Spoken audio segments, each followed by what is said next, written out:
We are at war. Verses in honor of Master Shinran Shonen by Gansen John Welch Sensei.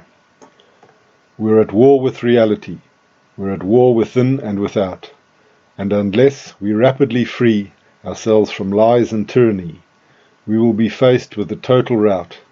We cannot ignore empirical evidence or personal experience as human beings who have the potential to fulfill all their innate Buddha nature, but to ignore our samsaric suffering and not seek for the true cause, we will perpetuate our impure thoughts, words and deeds that will inevitably bring about future rebirth as unenlightened beings, because karma, the age of Dharma decline, the impotence of self-power, and the supreme efficacy of Amida's other power are the realities that we choose to ignore because we are lazy and consider Dharma study to be a chore. Ignorance, folly and laziness are no excuse, but we can refuse to try to understand Amida Dharma. But if we choose this path, then we will face the certain consequences of karma.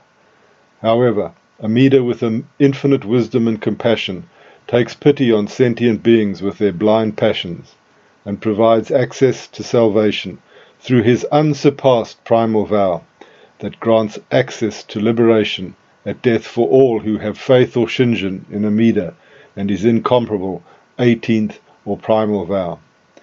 How do we receive these benefits of Amida's primal vow? Begin, not tomorrow but now, to say the Nembutsu, Namo Amida Butsu, with an attitude of humility and great gratitude, and entrust your karmic destiny entirely to Amida Buddha, who will free you from the unbearable burden of your evil karma. But always remember that your salvation and liberation is due entirely to Amida's grace and transfer of merit. To hopeless and helpless human beings suffering in samsara, who cannot, without Amida's grace, earn or receive it, that is, Amida's transference of merits. Only those who repeatedly slander Amida Dharma will be self-excluded from the primal vow of Amida. But those who genuinely regret their slandering of Amida Dharma and repent will also receive the benefits of the 18th vow of Amida. So let us think and say, each and every day, Namo Amida Butsu, Namo Amida Butsu, Namo Amida Butsu. Thank you, Amida Buddha. Homage to Amida Buddha. I take refuge in Amida Buddha. The above verses were inspired by the following passages from the writings of Master Shinran Shonen. The Path of Acceptance, Commentary on Tannisho by Reverend Josho, Adrian, Cirlea. Commentary on the 13th chapter, Influence of Past Karma. Quote, the Master once asked, Yuienbo, do we accept all that I say? Yes, I do, I answered. Then will you not deviate from whatever I tell you? He repeated. I humbly affirmed this. Thereupon he said, now I want you to kill 1,000 people. If you do, you will definitely attain birth. I responded, though you instruct me thus, I'm afraid it is not in my power to kill even one person. Then why did you say that you would follow whatever I told you? Shinran continued, by this you should realize that if we could always act as we wished, then when I told you to kill 1,000 people in order to attain birth, you should have immediately done so. But since you lack the karmic cause inducing you to kill even a single person, you do not kill. It is not that you do not kill because your heart is good. In the same way, a person may not wish to harm anyone and yet end up killing 100 or 1,000 people. End quote. Page 52. Chapter on Shinjin 3. A collection of passages revealing the true shinjin of the Pure Land Way, compiled by Honen Shinran, disciple of Shakyamuni. Preface. As I reflect, I find that our attainment of shinjin arises from the heart and mind with which Amida Tathagata selected the vow, and that the clarification of true mind has been taught for us through the skillful works of compassion of the great sage Shakyamuni.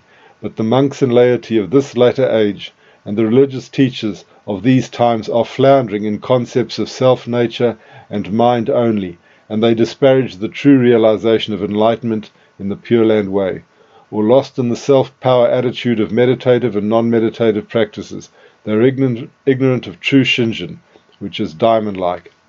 Here I, Honen Shinran, disciple of Shakyamuni, reverently embrace the true teaching of the Buddhas and Tathagatas, and look to the essential meaning of the treatises and commentaries of the Masters. Fully guided by the beneficent light of the three sutras, I seek in particular to clarify the luminous passage on the mind that is single. I will pose questions concerning it, and then present clear testimony in which explanation is found. Mindful solely of the depth and vastness of the Buddha's benevolence, I am unconcerned about being personally abused. Let companions who aspire for the Pure Land and all who abhor this defiled world accept or discard what they will of this work, but let them not ridicule the teaching. 1. Reverently contemplating Amida's directing of virtue for our going forth, I find there is great shinjin. Great shinjin is the superlative means for attaining longevity and deathlessness. It is the wondrous way to awaken aspiration for the pure and rejection of the defiled. It is the straightforward mind directed to us through the selected vow. It is shinjin that actualizes Amida's profound and vast benefiting of others. It is true mind that is diamond-like and indestructible. It is pure shinjin by which a person easily reaches the Pure Land where no one goes. It is the mind that is single, realized by the person who is grasped and protected by the compassionate light.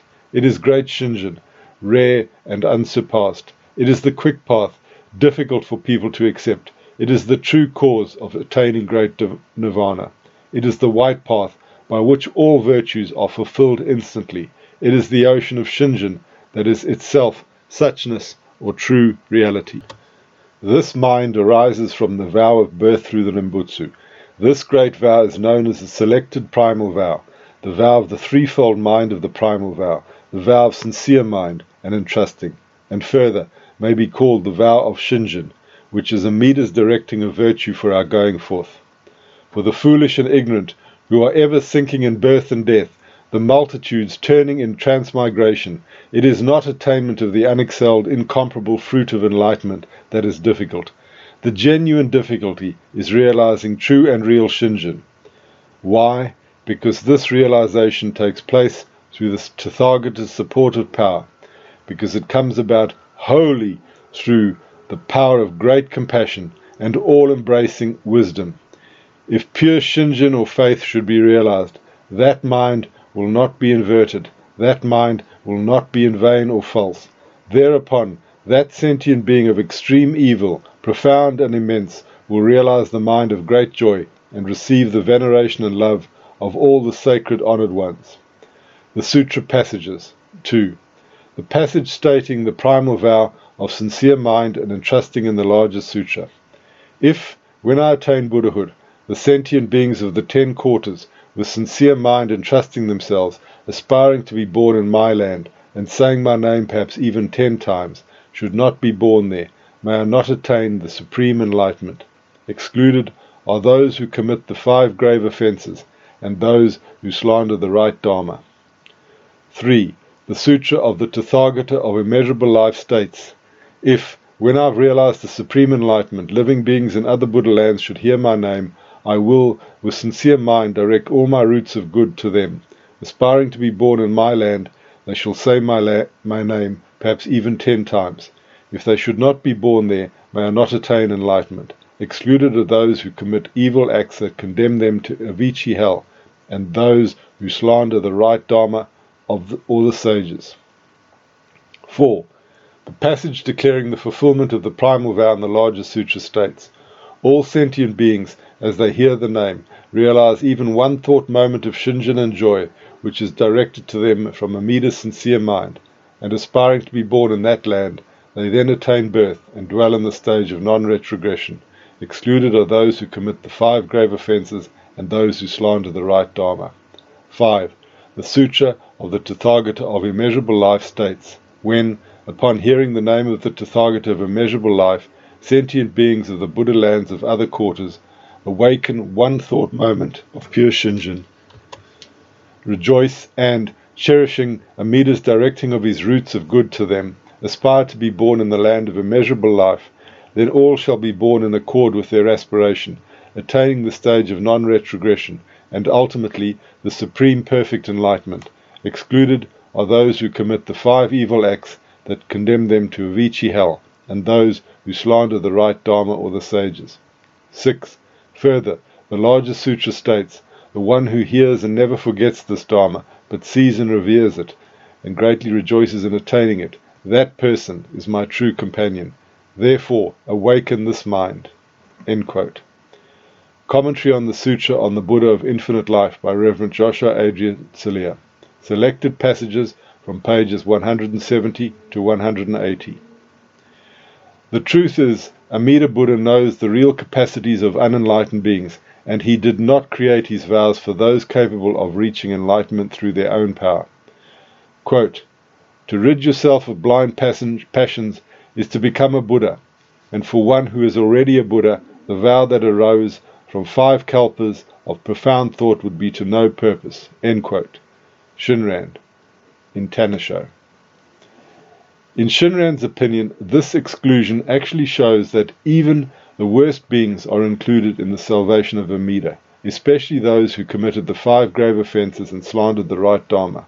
Quote, by showing the gravity of these 2 kinds of wrongdoing, these words, the exclusion words, make us realize that all the sentient beings throughout the 10 quarters, without a single exception, will be born in the Pure Land. End quote. Shinran.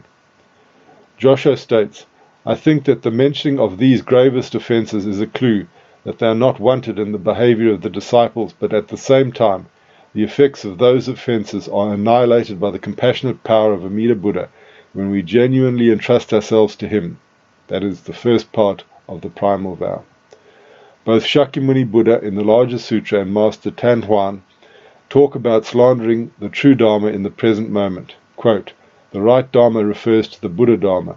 Such ignorant persons have slandered it. Therefore it does not stand to reason that they should seek birth in a Buddha land, does it? End quote. Have slandered it refers to a slander that still goes in that person's mind. But it does not refer to a situation in which he slandered in the past and now, through a change of heart, he understands the evil he did and repents about it.